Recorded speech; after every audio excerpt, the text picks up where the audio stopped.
One of the most common questions that I get asked on my channel is how do you get better at positional chess? Well, in this video, I'm going to give you the top 21 positional chess concepts that you need to understand. These are things that I have gathered from over 30 years of playing chess, and I'm putting them all together in one video just for you guys. They're going to start off with the basic positional principles, and then we're going to get to some more intermediate and advanced ones as the video goes on. There's going to be timestamps in the description below, so feel free to jump around if you need to, although I highly recommend that you don't skip any of these because they are all extremely important. Let's jump right in. The first positional concept is that you want to avoid bad bishops. In chess, a bad bishop is a bishop that's stuck behind your own pawn. So in this position, if I were to play the move d3, I've created what's called a bad bishop. This bishop now has only one legal move, doesn't have a lot of good options.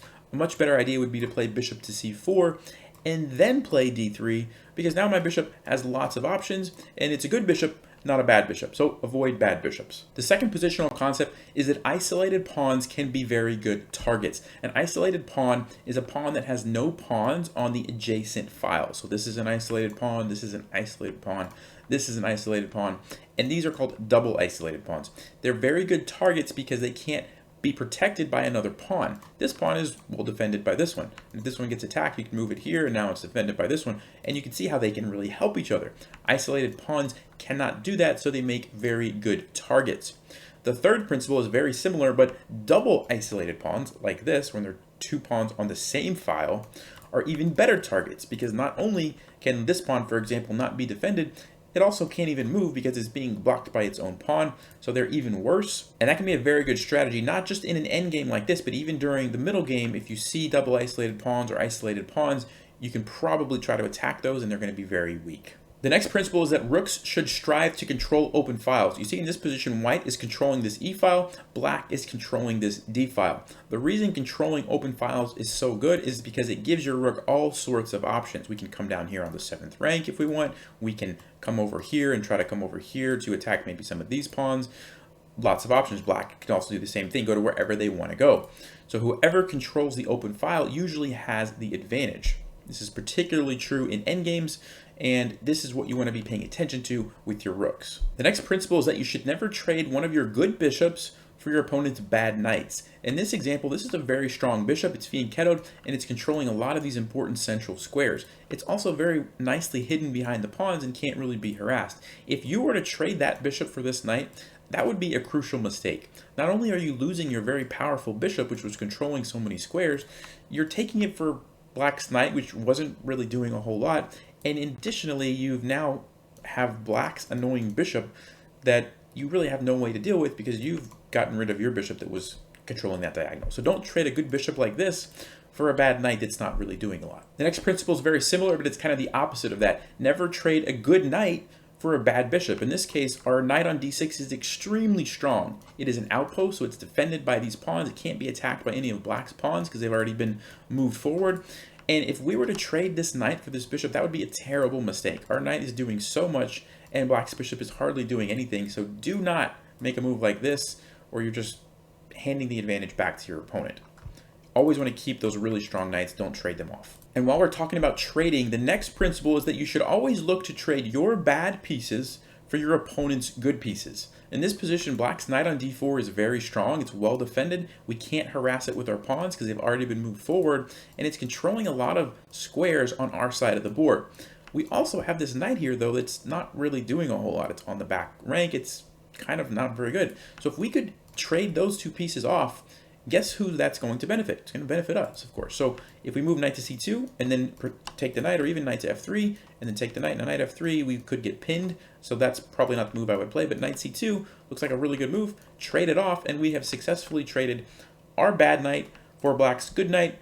That's the kind of opportunities that you want to look for throughout the game. The next principle is you want to be careful moving your pawns forward. Why do we care about moving pawns forward? Because they cannot move backwards. So if you ever played against somebody who, when they start the game, they just kind of throw their pawns forward, and they just keep moving pawns forward, and they just kind of keep pushing them forward, and they don't really care what they're doing. Every time you move a pawn forward, you create some weaknesses. So in this position, these holes, for example, now, the knight can just hop in there. Over here, same thing. Knights can hop in, bishops can hop in, the queen can hop in. And you are never going to be able to control those squares with a pawn, because any pawn that could potentially control these squares, you've already moved forward, right? See that? And so you create weaknesses that you cannot fix when you move pawns forward in chess. So be very careful moving pawns forward. Make sure you have a really good reason to do it. All right, the next principle is that rooks are very good on the 7th or the 2nd rank. So if you're playing as white, the 7th rank is here. If you're playing as black, the 2nd rank would be here. And if you can get your rooks there, it's very, very, very good for you most of the time. So if I'm playing as white in this position, I'm going to play rook to d7. I'm immediately attacking this pawn. Let's say black tries to defend. The next thing that I'm probably going to do is play rook here. And my goal is to get both rooks here. So we'll say black plays h6. I come down here. And now look at how strong this is. I'm attacking this pawn. So these pieces are basically tied if they want to defend it. I'm also attacking this pawn, which is only defended once. If black, let's say, moves it, well, then I'm taking this. I still have the pressure here. I have the option to go here, to go here. I can basically do whatever I want because I've got my rooks in such a good position on the 7th rank. So always look out for that. And again, if you're black, look to get them on the 2nd rank. All right, the next positional idea is that sometimes one pawn can actually stop 2 of your opponent's pawns. So in this position, white has an extra pawn here. We got 4 against 3, but on the other side, black has 2 against 1. And so if it's my move as white, I'm going to play the move a5. And the reason this is such a good move is because I'm stopping this pawn from moving, and I'm also stopping this pawn from moving, because if it tries to move here, I'm just going to take it. And if it tries to move here, I'm also going to take it with en passant and go get a queen. So this one little pawn is stopping both of these pawns from moving. That's really good, because if I did something else like random king move, now black can play b5, takes, and guess what? I have to bring my king over to stop this pawn. I have to, otherwise it's just going to get a queen. But when I do that, what do you think black's king is going to do? Probably come here forward, push these pawns, and start taking my pawns over here, and I'm probably going to lose the game. So crucial to remember that sometimes you can just use one of your pawns and stop 2 of your opponent's pawns, taking advantage of the fact that en passant is a move that you can play. So keep that in mind. All right, the next principle is that you want to blockade backward pawns and then prepare to attack them. So this is an example out of the bishop b5 Sicilian that's fairly common, where black plays the move e5 to kind of chase away the queen. But by playing e5, they create what's called a backward pawn. As a reminder, a backward pawn is when the pawns on the side of it have already moved forward far enough that they can no longer help support that pawn. Okay, so this pawn is gone, and then this pawn is advanced to where this guy basically has no help. So whenever you have a backward pawn, usually the first step is to blockade it. So we already have it somewhat blockaded with a queen and a pawn. But, you know, a couple other options would be play knight c3 and then knight to d5 to put the knight in there as a blockader. You could also play the move c4 first and really solidify it as a target. And once you've done that, then your goal can shift to, okay, now we've blockaded it. It's not going to go anywhere. It's not going to move and get away. Now we can start figuring out how to attack it. So, you know, bringing the rook over is probably how I would start. You know, you could follow up with maybe b3 and then bring the bishop over here to line up on it. You could even, at some point, consider maneuvering a knight around. So if I can maybe get my knight on f5 at some point in the future, even this, and get 3 pieces lined up. And eventually, you're probably going to have enough pieces that you can win the pawn. And it's a relatively easy way to win a pawn if you just take your time, be patient, blockade it, and then attack it. All right, the next idea, and this is super important, especially at endgames, but try to create protected pass pawns whenever you can. So in this position, it's our move. We could just trade this pawn off, takes. And then we have pretty even position here. You know, the kings are probably going to try to come up, and who knows what's going to happen. But a better option for us is to play the move a5. And what we have done is created this little guy over here, which is called a protected pass pawn. So it's a pass pawn because there's no opponent's pawns that can stop it from becoming a queen. And it's protected because it's got a pawn over here that's protecting it. Really, really good, because now black's king is forced to come this way. And by the way, the king actually can't catch it because you can make this little box here, and the king is not going to be able to enter the box. But let's just say, you know, we'll waste a move here. We'll give black an extra move. Now the king can stop it, but even so, the king is basically stuck guarding this pawn, and our king can run over here and do whatever we like, probably just gobble up all these pawns. And if black ever tries to come over here and you know, stop us, well, then we're like, okay, I'll go get a queen. So protected passed pawns, extremely good, especially at the end of the game. Now it is important that it's protected, because if it's not protected and you try to do that, well then, you know, your opponent's probably just going to run the king over and take your pawn, and then you have to deal with a pawn or something. So it's important that it's protected, but that's really, really important. Okay, the next idea you want to keep in mind is that you can trade off a fianchettoed bishop by creating your own battery. You say, what, Nelson, what does that even mean? So here's an example of the perk defense, and this is where black usually will fianchetto their bishop on g7 over here. And this can be a very annoying bishop. If you've ever played against an opening like this, or against like the King's Indian defense, this bishop, once it gets active later in the game, can basically win the game for your opponent, right? If you make a mistake or if they do some clever things, that bishop is just so annoying. So a very easy thing you can do is create a battery with your queen and bishop. So you put your bishop on e3, you put your queen on d2, and you've created this battery. And then all you have to do is bring the bishop down here and take their bishop. And you just trade off the bishop and you don't have to worry about that anymore. And if they try to go back here, usually the rook is there, you take the rook. So that's not really an option. If they take you, you take them. It's pretty straightforward. And once that's gone, you no longer have to worry about that. Also, their king is usually over there, and now they have weaknesses along those dark squares because that bishop is gone. So this is a really simple and easy thing to do to get rid of that annoying bishop. So keep that in mind. All right, the next idea is that sometimes you can bait your opponent into moving pawns forward, which then creates weaknesses in their position. A really good example of this is the opening called the Alekhines defense. So white plays e4, and we can play the move knight f6. So we're attacking this pawn, we're kind of baiting them to move forward, and then we can hop over to d5. And now a lot of players will play like c4, and then we can hop back to b6. We're kind of baiting them again to say, come on, go ahead, you know, push it if you want. And then we can go back to d5. And yes, white got a bunch of moves for free. All right, white got 4 moves there, and all we did was kind of hop our knight around. But white also created some weaknesses. Remember what I talked about earlier in the video? When you move pawns forward, there's no going back. So these pawns can never control this square now, right? They've moved past it, which means this, for the rest of the game, this is going to be an outpost for our knight, where we can just sit there if we want.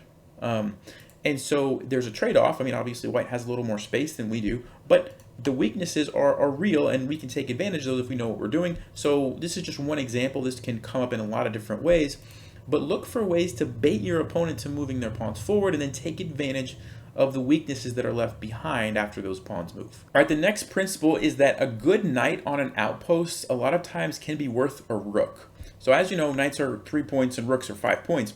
But if you get your knight in the right spot at the right time, sometimes it's actually as good, if not better, than a rook. And here's a good example. This knight is extremely powerful. Look how it's blocking off both of black's rooks.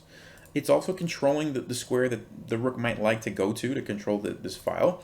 It's putting pressure on 2 different pawns. And it's just sitting there defended by this pawn. And black's kind of like, what am I going to do? What can I even do?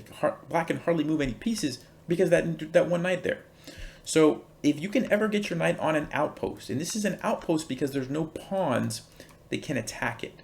Okay, so the way you would figure this out is first you want to look at the board and see, okay, where could there be a potential outpost? So for example, the square g5 is not an outpost because this, after the knight moves, this pawn could move forward and attack your knight, let's say. So that would not work. This square, not really an outpost because this pawn could move forward. Now in this case it can't, but you have to be careful with that one. Here would be a good place for your knight, right? Because there's no pawns that could control it. And then obviously on d6 where it's at right now is a great outpost. But if you find squares like that when you're playing a game, see if you can maneuver your knights around to get them there. And so, you know, in this case, black could actually play knight to d5, which is a good move for black because that's an outpost for black. There's no pawns, no white pawns that can attack it. So that's what you want to be looking out for. So because of the principle that we just talked about, how good a knight is, the next principle is that sometimes it's actually better for you to sacrifice a rook to get rid of that knight. So in this case, black, let's say white moves the king over, black could sacrifice for that knight, get a knight and a pawn, and a lot of times that's actually a smart thing to do if the knight is going to be that strong, right? Because if, you know, there's nothing black could do. Black couldn't even move any pieces. At least this way you have a knight and a pawn, which, okay, it's not as good as a rook, but now you can do stuff. Now you can move your pieces around, you can hop your knight in, maybe you can try to win this pawn. Your rook has the ability to come down and do some things. From a practical standpoint, okay, from a practical standpoint, a lot of times it's better to just go ahead and sacrifice a rook if you can get a knight and a pawn, rather than let that knight just sit there and prevent you from doing anything. So keep that in mind. Even if you lose a little bit of material, practically speaking, it's usually worth it. All right, the next principle is that generally speaking, you want most of your pawns to be on the opposite color of your bishops. Now, obviously that depends on the situation, but a good example of this is when you fianchetto your bishop, that's exactly what you're doing. You're putting your pawns on the opposite color of your bishop. And this is really good because then the bishop can still be completely effective because the pawns aren't going to block it, but it also kind of acts as some shelter and protects the bishop from knights that want to attack it. So, you know, knights could only attack this bishop on one of these three squares, and they're all covered by your pawns. And so by putting your pawns on the opposite color of your bishops, it just works out nicely. So look for ways to do that. Fianchetto is just one example. There are other situations as well, but keep that in mind. Now, the next principle is a little bit different from the last one. We just talked about how normally you want your pawns to be on the opposite color of your bishops, but sometimes, especially at the end of the game, if you only have one bishop and a couple of random pawns, one thing that I like to do and works out very nice is actually putting it on the same color as your pawn right in front of the pawn. And so the pawn defends the bishop defends the pawn, and this can be a good way to kind of keep your bishops protected at all times. At the same time, you can kind of defend some of your pawns as well. And so this is just a good thing to keep in mind, especially at the end of the game. Or if you're trying to, a lot of times you can block off files where rooks might be trying to get in with the bishop or something, with the pawn defending it. That's just a good thing to keep in mind. All right, the next principle has to do with something that's called weak color complex. It's a phrase that gets thrown around, but it's very simple. All it means is that there are weaknesses on a certain color of the board. So for example, and this is a very silly example that I created just to prove the point here, but when you fianchetto your bishop, okay, like here, and black would do it here, and that bishop gets traded off somehow, we looked at an example earlier of how you can do that, you now have a weakness on those particular color squares. So for example, white has some serious weaknesses along these white squares because of where the pawns are placed. There's no bishop to fill in those gaps, and black has an immediate checkmate threat because the bishop's controlling here, the knight can come in. That's just checkmate. Black has the exact same problem. The bishop that would normally be sitting there and kind of controlling some of these squares is gone, and we can see white has this battery, and if it's white's turn, it's just checkmate immediately because of the weaknesses along those squares. So when you're playing your games, if you ever notice a bunch of pawns on the same color, like in this example, you want to be trying to look out for ways to take advantage of the weak squares. And a lot of times you have to do some maneuvering to make this happen, right? This example is just everything is perfectly placed. Usually you have to maneuver your pieces around, but once you can get them set up in something like this, it can be very, very strong and open up a lot of really nice tactics for you. So be aware of weaknesses on a particular color square. All right, the next principle, when I first kind of figured it out from playing, was kind of life-changing for me. So pay attention to this one. And I'm going to show you a practical example here from an opening that I've played before. So I like to play the bishop b5 Sicilian. And there's a particular line, g6 castles, where you play c3, you're trying to set up d4, and black plays e5 to try to stop you, okay?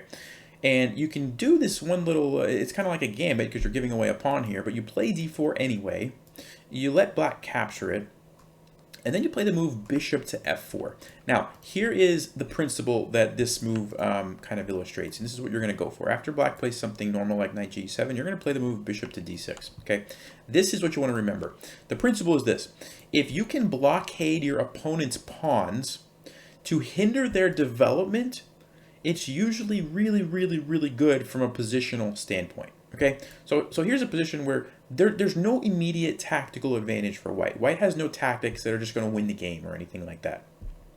But what white does have is a positional advantage in the fact that black really wants to develop this bishop. Black would like to play this pawn forward, maybe to d5, and then get this bishop out and kind of continue playing normal chess. But they can't do that because this bishop is just sitting there being really annoying, right? Stopping the pawn, which is stopping the bishop, which is stopping the rook.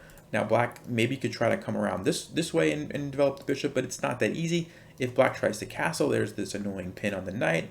It's just really, really annoying having that bishop sitting there blockading a pawn.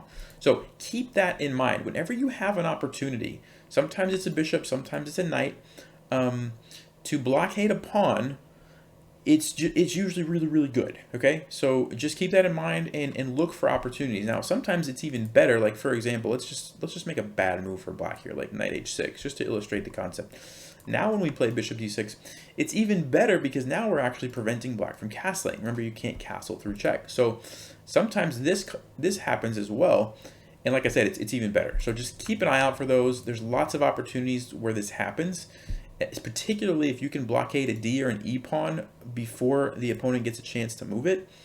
It's usually really bad because the bishop ends up getting stuck back there, right? So keep that in mind. All right, now the last positional idea that I'm going to give you guys is what's called the minority attack. And I'm going to actually show you an example of this out of the Queen's Gambit. It's extremely common. So Queen's Gambit, that's not the Queen's Gambit.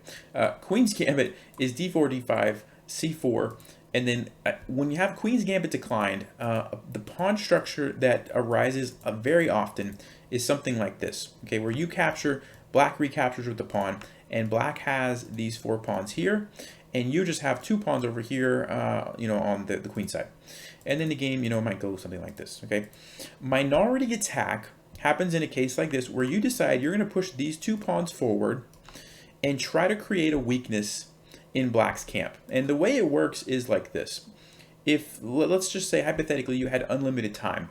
You would go here, you would go here, you would go here, and then you would trade, black would recapture, and now you have a backward pawn, okay? So I'm going to just make it real easy on myself here.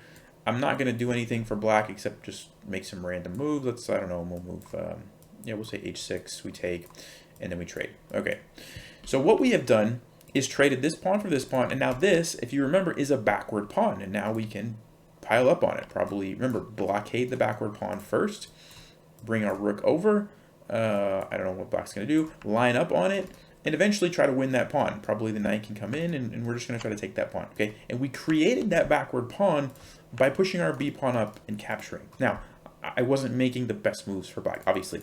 Sometimes black can make our life a little more difficult. Like when we play b4, they might play a6 to try to stop us. But then we can play a4, and we're still threatening to do kind of the same thing. And the point is that even if we have to, you know, sacrifice a pawn over here to mess up black's pawn structure, it's usually worth it because now we have a bunch of targets, okay? So that's what a minority attack is. You take those 2 pawns, you push them forward, and you try to create some sort of weakness that you can take advantage of, all right? So keep that in mind, especially if you're a Queen's Gambit player. That's the most common situation that this is actually going to be useful to you. All right, one final bonus tip. If you want to become better at positional chess, hit the thumbs up on this video, and you'll instantly remember everything that you just watched. Okay, maybe that's not entirely true, but it does let YouTube know that this is a good video and they should show it to more people, and it really helps me out a lot. So if you did learn something, I would really appreciate it. As always, thanks for watching. Stay sharp, play smart, and take care.